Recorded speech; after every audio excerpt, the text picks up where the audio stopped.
That is the फंडा of life. Success उन्हीं को मिलता है जो इस स्ट्रगल वाले मोमेंट से आगे निकलने की सोचता है। जब भी आपको लगे कि आपके सिर पे बहुत मुसीबत है, जब भी आपको लगे कि आप हर तरह से गिर चुके हैं, जब भी आपको लगे कि आपके पास कोई ऑप्शन नहीं है, तब एक चीज आप अपने दिमाग में लाइएगा कि यही मोमेंट है जहां से आपकी तकदीर बदलने वाली है। क्योंकि डायमंड जो होता है वो जितना ज्यादा घिसता है उतनी ज्यादा उसकी वैल्यू होती है। सोना जो होता है वो जितना ज्यादा तपता है उतनी उसकी वैल्यू होती है। अगर आप जिंदगी में तप रहे हैं, अगर आप जिंदगी में घिस रहे हैं, अगर आपको लग रहा है कि आप हर तरह से मुसीबतों में गिरे हुए हैं, तभी आपकी जो वैल्यू है वो बढ़ने वाली है। और यही मेरा एटीट्यूड रहा है। लोग बोलते हैं कि तुम्हारी फाइनेंशियल कंडीशन ठीक नहीं थी, पापा इलेक्ट्रिशियन थे, मम्मी हाउसवाइफ थी, डायमंड के कारखाने में काम करती थी, उसके बाद उन्होंने मैरिज में रोटियां बनाने का काम किया और उस तरह से मैं पढ़ा।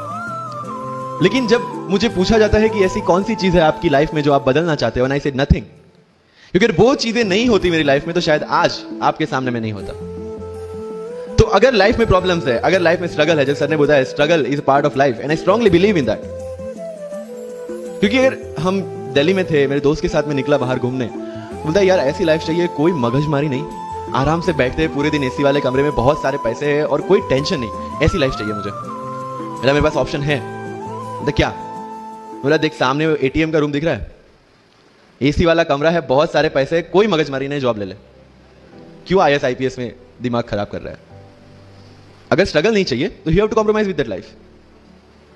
जब भारत वर्ष का सपना चंद्रगुप्त ने देखा, चाणक्य ने देखा, और उस भारत वर्ष को बनाने के लिए जब ये संघर्ष जारी था, और तब नंद के राजा धनानंद की डॉटर दूर-दराज से चंद्रगुप्त को प्यार हो जाता है, और जब चाणक्य उनको बोलते हैं कि नहीं तुम्हें उससे दूर रहना है, और तब चंद्रगुप्त बोलता है आचार्य कभी कभी सोचता हूं कि जिंदगी में या ये भारत के सम्राट बनने के लिए इतना त्याग, इतना बलिदान ना देना होता तो। और तब चाणक्य रिप्लाई करते हैं तो हर कोई भारत का सम्राट होता। This is the fundamental rule of life, attitude. और not for UPSC, for life even. Because when I am speaking in front of you in Hindi and English, to be very clear, I belong to rural background of Gujarat, और मेरा study जो हुआ है वो पूरा Gujarati medium में हुआ है, गवर्नमेंट स्कूल में। 12th तक का स्टडी मेरा गवर्नमेंट स्कूल में हुआ है, गुजराती बोर्ड में, गुजराती मीडियम में। And yet I can give my UPSC interview in English in Delhi and score such marks. Where did it come from? कहां से आता है ये? मुझे अभी भी याद है, मेरा college National Institute of Technology Surat था, जहां पे मेरे साथ जो पढ़ने वाले बच्चे थे वो सारे सीबीएसई आईसीएसई वाले थे, और मैं एज ए एलियन वहां पे पहुंचा था, क्योंकि तब मुझे पता चला कि मैकडी जैसा भी कुछ है और उसमें बर्गर जैसा भी कुछ मिलता है। That was my first exposure to any metro city. And जब मैं उनसे इंटरेक्शन करता था और इंग्लिश बोलने की ट्राई करता था, तो जैसे संजू मूवी में इंग्लिश दिखाया गया है गुजरातियों का, जो जीरो को जीरो बोलते हैं, उसी तरह I was also like that. Mother tongue influence आ जाता है, it's very obvious. So I used to speak notes and not notes, और डोर एंड नॉट डोर, और don't and not don't. So they used to make fun of me. Safin, it's not don't, it's don't. Okay, fine. I had two options.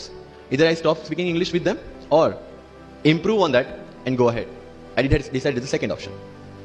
When I started my preparation of civil services, जो English medium में करनी थी, वाजीराम में मैंने coaching किया, जहां पे पूरा English medium में था, सारे सब्जेक्ट्स मेरे लिए नए थे। I started from the scratch. I started from the English medium NCERT of standard 5 and 6, Gujarati dictionary, Gujarati to English dictionary, and then I started my preparation. कभी कभी ऐसा होता था कि द हिंदू का पूरा एडिटोरियल पढ़ लिया और उसके बाद आई वाज लाइक कि मैंने क्या पढ़ा। ये होगा, सबके साथ होगा। बट उस जगह अगर आप टिक गए, उस जगह अगर आपने पेशेंस रखा, उस जगह आपने अगर सर्वाइव कर दिया, तो इस एग्जाम में भी सर्वाइव कर जाओगे। क्योंकि यूपीएससी की जो रेस है उसमें कभी भी खरगोश नहीं जीतेगा, इसमें जीतने वाला ऑलवेज कछुआ ही होगा, जो स्लो बट स्टेडी रहेगा। लग जाते हैं 5 साल भी लग जाते हैं, 7 साल भी लग जाते हैं, 9 साल भी लगे हैं लोगों को एग्जाम क्लियर करने के लिए। लेकिन बिलीव में जब रिजल्ट आएगा ना, तो वो सारा सेक्रीफाइस आपको वर्थ लगेगा। आप पढ़िए लोगों के इंटरव्यूज। मैंने क्या किया कॉलेज के 4 साल में, I went through each and every interview of UPSC toppers on YouTube. Ira Singhal से लेकर टीना डावी मैम तक सबकी इंटरव्यूज मैंने देखे। For what? Just to know कि उन्होंने ऐसी कौन सी गलतियां की थी जिससे इनको इतना टाइम लग गया, और मुझे कौन सी गलतियां रिपीट नहीं करनी है। क्योंकि चाणक्य ने कहा है कि दूसरों के एक्सपीरियंस से जो सीखते हैं ना, वो जल्दी आगे आ जाता है, क्योंकि खुद सब कुछ अनुभव करके सीखने के लिए जिंदगी काफी छोटी है। I did the same. 4 साल में हर एक टॉपर का इंटरव्यू देख लिया, चीजें समझ ली कि ऐसी कौन सी चीजें जो इन सब ने की है, और ऐसी कौन सी चीजें हैं जो गलतियां हैं जो इन्होंने की और जो मुझे रिपीट नहीं करनी है। सो जब युद्ध के मैदान में हम उतरते हैं, इस चक्रव्यूह में उतरते हैं, तो अभिमन्यु की तरह नहीं, अर्जुन की प्रिपरेशन के साथ उतरना है कि हमें पता होना चाहिए कि इससे बाहर कैसे निकले। सुनो सबकी, करो मन की।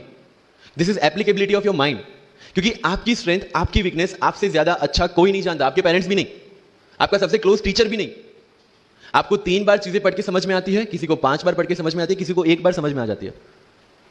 But I want follow the same path जो आगे लोगों ने फॉलो किया है, वो मेरे लिए बना ही नहीं। I have create my own path. Getting my point? Yes और नो? That's all. सर कितने घंटे पढ़े? 1 टेस्ट। रात को जब सोने जाते हो अपने आप से पूछो कि आज के दिन में कितना टाइम वेस्ट किया। वो वेस्ट होता टाइम जब कम होता दिखे, समझ लेना कि you are on the right track. Never ever go with the quantity parameters. 2 chapter खत्म करने हैं, 5 चैप्टर खत्म करने हैं, 15 घंटे पढ़ना है। No, it's very mechanical. You have to be very careful about this things. And one very very clear thing which the classmates of mine have done the mistake, never go for any shortcut. It will never help you in UPSC. लोग क्या करेंगे? Monthly magazine पढ़ेंगे through out the preparation, और फिर last 2 महीने में they will take 365। जब पढ़ा है और उसी में से वो मटेरियल बना है, तो जो चीजें पढ़ी है उसी को बार बार रिवाइज करने का क्यों हम नहीं सोचते? When you will read one thing for 5 times 6 times, believe me, you will get the thorough understanding of that particular topic. But अगर सेम टॉपिक को आप किसी और बुक में से पढ़ेंगे ना, you will have to start from the scratch, क्योंकि माइंड की मेमोरी जो जिस हिसाब से काम करती है, आपको उस हिसाब से काम लेना है उसके पास से। Confidence. Don't take certificate from others. आज तक लाइफ में हमने यही किया है। अगर किसी मैरिज में भी एकदम बन ठन के गए हैं, लेकिन जब तक सामने वाला मुझे नहीं बोलता dude you look good today, हमें सेटिस्फेक्शन नहीं होता। Isn't it? We want certificate from others. No, कोई जब तक मुझे आके नहीं बोलता कि तेरे से यूपीएससी हो पाएगा, तब तक मुझे खुद कॉन्फिडेंस नहीं होता कि मुझे यूपीएससी करना चाहिए नहीं करना चाहिए। या अगर कोई मुझे आके बोल देता है कि भाई 3 4 साल 5 साल तो लग ही जाएंगे, तेरे बस की चीज नहीं है, अगेन मैं सोचने बैठ जाता हूं। कुछ लोग तो, मेरे गुजरात में तो ये कल्चर है, यहां पे ये कल्चर है नहीं पता, लेकिन सम पीपल थिंक पहले एमपीएससी कर लो, पहले क्लास 3 क्लास 2 कर लो, फिर यूपीएससी के बारे में सोचो। ऐसा है यहां पे? यस और नो?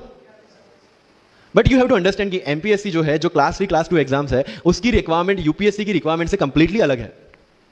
अगर एमपीएससी ये पूछता है कि स्टैच्यू ऑफ यूनिटी कहां बना है, या किसने बनाया है, उसमें कितना केजी गोल्ड यूज हुआ है, या उसका आर्किटेक्ट कौन था, UPSC will ask statue of unity होना चाहिए या ना होना चाहिए। This people will ask you Panipat का फर्स्ट बैटल कहां पे हुआ था, सेकंड कहां पे हुआ था, थर्ड कहां पे हुआ था, कौन जीता था, कौन हारा था, कहां से आए थे। यूपीएससी विल आस्क यू सारे बैटल्स पानीपत में क्यों हुए थे। एग्जाम करो, हर एक प्रॉब्लम के लिए we have the solutions and we have the examples, जिन्होंने अलग अलग तरीके से प्रिपरेशन की है। All India rank 2 Anu Kumari madam 1.5 साल 2 साल के लिए अपने 2.5 साल के बच्चे को अपने से दूर रख के प्रिपरेशन किए at the age of 31 and she could become the IAS। या you can take the example of Ummul Kher, कि जिसको 8वीं क्लास में घर से निकाल दिया, ये बोल के कि हमारे घर में बच्चियां 8वीं से ज्यादा नहीं पढ़ती, और उसी झोपड़पट्टी में रह के उसने पढ़ाई की, बच्चों को ट्यूशन दिया, 3 दिन 4 साल पुरानी रोटियां खाई, और उसके बाद भी जवाहरलाल नेहरू यूनिवर्सिटी में से PhD करके फर्स्ट अटेम्प्ट में यूपीएससी में ऑल इंडिया रैंक 400 समथिंग लेके आज शी इज डूइंग IRTS की training. And with the genetical disorder के उसके जो बोन डेंसिटी वो काफी कम है, तो आज तक 16 से 17 तो उनके ऑपरेशन हो चुके हैं। Do we have any kind of limitations like this? कोई जेनेटिक डिसऑर्डर, या घर से निकाल दिया गया हो, या खुद मजदूरी करके पढ़ना है? No. Then what are the problems? All problems are here. अगर मैंने ये सोचा होता कि अब एक्सीडेंट हो गया, मेरे से नहीं लिखा जाता, नहीं लिख पाता मैं। मुझे किसी ने पूछ लिया कि सफीन हसन के अचीवमेंट्स इतने हैं, इतना सब कुछ अब मतलब पा लिया है, what is the failure in life? And I said there is no failure in my life, there are certain experiences in my life. If you want to make it success और failure, it's in your mind. अगर किसी चीज आपके साथ कुछ हुआ, उसमें से सीख के आगे बढ़ने का एटीट्यूड आपके पास होगा, UPSC is all yours. So वही चीज जो कहावत है, deserve before you desire. If you want to be in civil service, you have to deserve for that. If you want कि आपके घर में फॉर्च्यूनर हो, तो पहले फॉर्च्यूनर रखने की जगह होनी चाहिए। In simple. तो लाइफ में जो मैं कंप्लेनिंग एटीट्यूड की बात कर रहा था, वो कंप्लेनिंग एटीट्यूड आपको कहीं पे भी नहीं ले जाएगा। You have to put all your complaints aside, start preparation. क्योंकि आज तक दुनिया ये मानती थी कि एक भी शब्द बिना बोले हम अपनी बात एक्सप्रेस नहीं कर सकते। तब हमारे साथ थे चार्ली चैपलिन, जिन्होंने एक भी शब्द बिना बोले सारी दुनिया को एंटरटेन किया। आज भी दुनिया जब ये मानती है कि सिर्फ औरतें अच्छा खाना बना सकती है, हमारे सामने संजीव कपूर, जिन्होंने पूरी दुनिया को भारत का स्वाद चखाया। आज भी अगर दुनिया ये मानती है कि अकेले इंसान से कुछ नहीं हो सकता, हमारे सामने महात्मा गांधी, जो अकेले चले थे और पूरा देश उनके पीछे चला था। आज भी दुनिया अगर ये मानती है कि धनवान बनने के लिए धनवान घर में पैदा होना जरूरी है, हमारे सामने धीरूभाई अंबानी, जिन्होंने पूरी दुनिया को एक सपना दिखाया, कर लो दुनिया मुट्ठी में, और आज रिलायंस इंडस्ट्री वर्ल्ड की और इंडिया की सबसे बड़ी इंडस्ट्री है। आज भी दुनिया अगर ये मानती है कि हम कम एज, ज्यादा एज में कुछ नहीं कर सकते, हमारे सामने अमिताभ बच्चन जो आज भी एक साल में 3 ब्लॉकबस्टर मूवीज देते हैं। अगर आप ये मानते हैं कि सिविल सर्विस में आने के लिए आपका बैकग्राउंड होना जरूरी है, आपके सामने Shahrukh Khan without any background आज भी बॉलीवुड का बादशाह है। अगर आज तक दुनिया ये मानती थी कि हम सिर्फ धरती पे रहने के लिए बने हैं, हमारे सामने नील आर्मस्ट्रांग जो चंद्र पे जाके आए, आज तक हम ये जानते हैं कि हम क्या है, हम क्या बन सकते हैं, ये जानने का टाइम शुरू होता है अब। Thank you so much.